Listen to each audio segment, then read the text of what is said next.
Good morning. Very, very cold, but hopefully warmer later. Brands Hatch.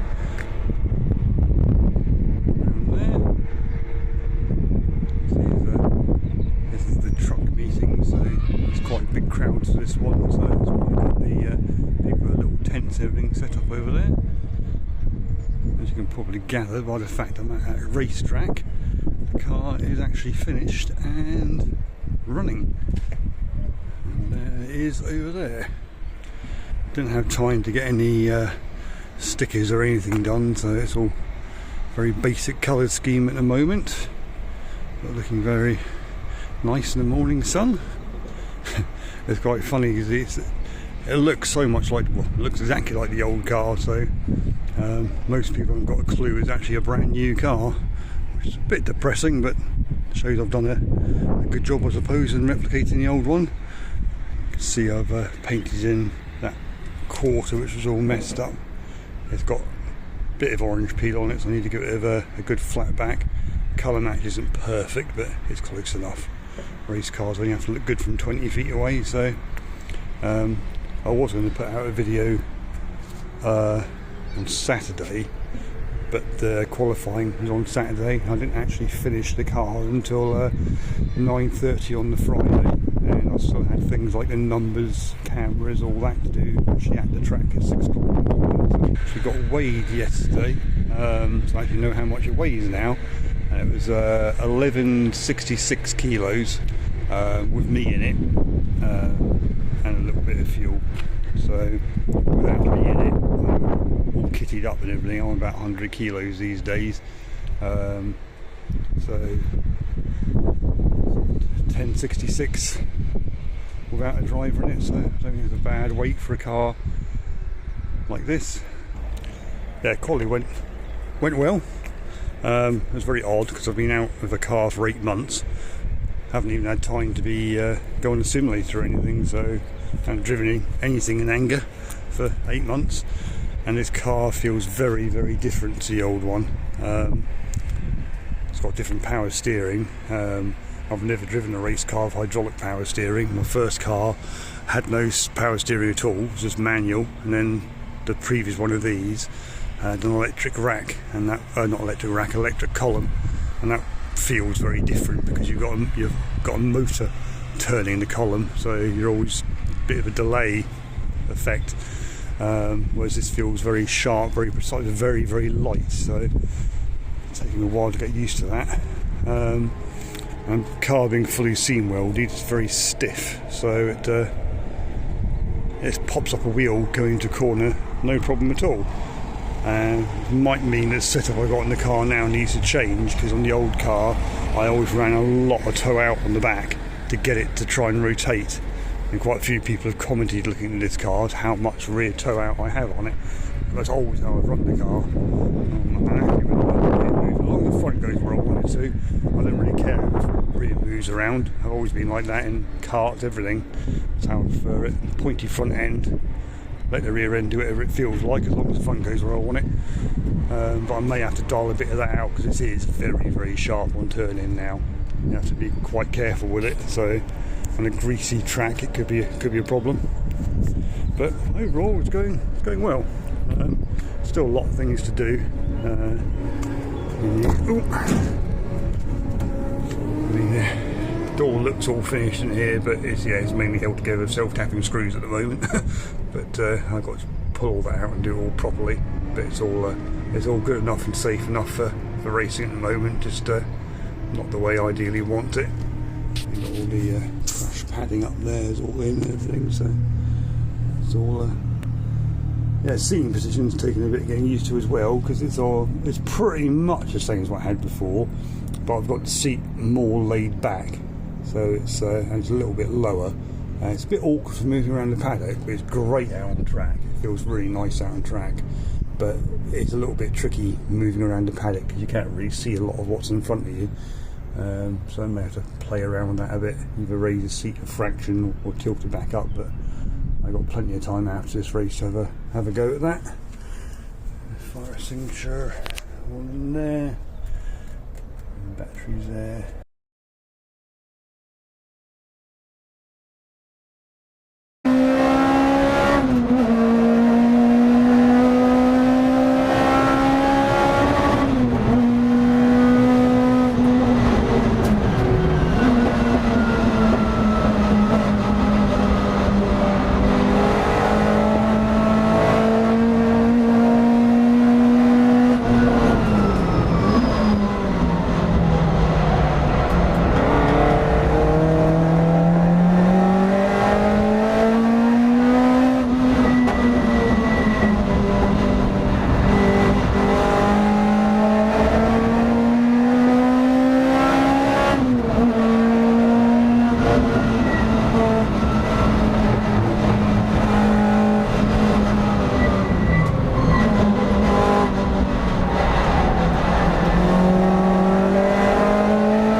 in the garage a week after the race.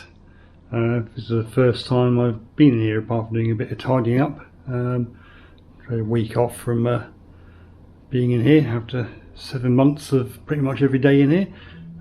Still a bit of a mess, needs tidying up a bit. But what I've really done this week is I went to the British Touring Car Media Day on Wednesday. Other than that, it's been very little to do with cars this week. Lots of work in the garden and stuff. A few things I need to talk about on the car, which some I haven't covered before, some which I have, but a bit more detail. Primary thing to do on this car now is to do a full suspension setup, corner weighting, everything else. I haven't checked the ride height, anything. I literally just measured the coilovers, set them all to the same height. So for all I know, the back could be lower than the front, or the front could be high, all sorts, and no idea whether I'm in the right range for bump steer in the front or anything. All I do is just shove everything in there, put the same setup around on the old car the last time I used it, and went from there. Definitely very, very twitchy. As I said before, it's too radical a setup for this car. Could be the ride heights all being out, making it like that, but now I know what it's like with the same setup and no real corner weighting, etc. Next step is to put it all back to a nice safe setup, everything all being nice conservative settings, and see how it goes on that. And that gives me two extremes, and we can dial in from there. It's going to take a few races to get it properly dialed in, but hopefully by the time I'm back at Brands in August, it will give me a good comparison. On the outside, I need to flat this back. It's all very orange peely. It's all done in a rush like everything else was, so not the greatest finish in the world, but a bit of wet and dry and a bit of buffing will be fine. I want to put some sealant in around here.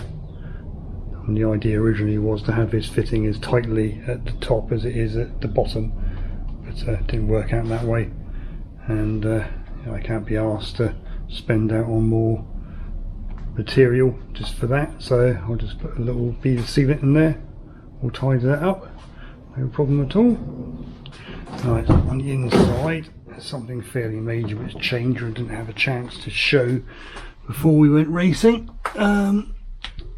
If you remember back to when I first put all the gear lever and everything in, it was very, very wobbly, and I said that might be a problem in the future, but we'll see how it goes.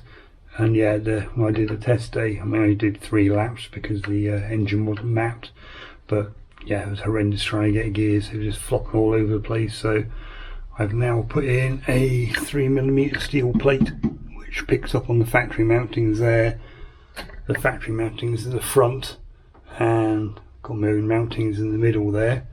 As you'll remember what I said before, if you've watched that video, the old car, this bit here went all the way back here, whereas on here it's just there now, and there's another set of holes back here but nothing in between to mount anything to. So this plate is stiffening everything up really nicely. I mean, there's no movement at all on that now. It's added about I think it's 1.3 kilos of weight is added to the car. It isn't ideal, but at the end of the day, a missed gear shift is far less ideal than 1.3 kilos, so I'm perfectly happy with that trade-off. Yeah, other thing to do in here, as I mentioned before, was sort out the dashboard, because it's all just tacked in there temporarily. I'm not sure what shows up on camera, but you can see the line where that cowling used to fit on the old car and where it is on this car. So that's how much further back the steering wheel is and the seat is compared to the old car. I need to move this mirror down. It's a 17-inch mirror, so it gives a really, really nice view, but it's too high up, so I've got to pivot it down to there, so I haven't got to lift my head to look into it. Easy thing to do, obviously. And those of you who know the old car will know I used to have a screen there, which was for my rear view camera. Just out of an old GT3 car, but yeah, the bracket broke, fatigue, so didn't have a chance to fix that before we went racing, so I'll have to 3D print a new one of those up and remount those.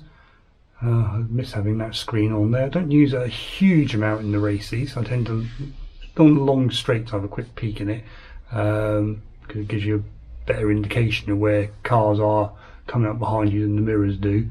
But I primarily use it for moving around the paddock, because I'm always on my own. It's hard to see there's people behind you, etc. I think that just about covers it for the jobs to do. Like summary of the first race weekend, I was very, very happy. I mean, I was only expecting it to use it like an extended test day. I never expected to actually really do anything. I mean, winning my class wasn't exactly hard when Neil had an oil line go, because there's only me and him in our class. So that was pretty much a given. All I had to do was finish the race to win the class. But I did finish second overall in production saloons, and I was fighting for the win in production saloons in both races.